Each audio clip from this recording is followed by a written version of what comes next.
বাংলাদেশের বিখ্যাত কুখ্যাত খাবার চুই ঝাল। আর এখানে চিকেন আছে, চিকেন দিয়ে এই চুই ঝাল আজকের স্বাদ হবে। দেখি কেমন লাগে। আমরা এইটা দেখতে পাচ্ছেন না, কত চিংড়ির মতন ভুয়া পড়ে আছে, সাফ সুফ করতে হবে। করার পরে বাংলাদেশ থেকে ইন্ডিয়ায় পার্সেল বুঝে এগুলো পেয়েছি। বোট ঘরের কাছে ওখানে বাজারে গিয়ে 8টা 9টা থেকে দোকান দেখেছি। দেখে তবে বাংলাদেশের বিখ্যাত, এটা বাংলাদেশের মানে পপুলার জিনিস, ভাইরাল জিনিস পেয়েছি চুই ঝাল। চুই ঝাল পেয়েছি। তারপরে এটা চুই ঝাল বলে, চুই ঝাল। তা চুই ঝাল চিকেনের সাথে দিলে সেই স্বাদ লাগবে।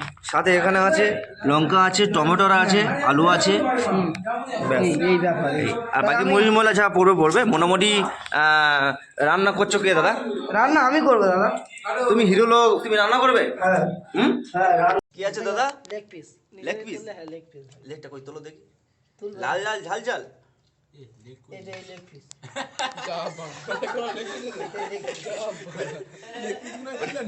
ও মাছ, এই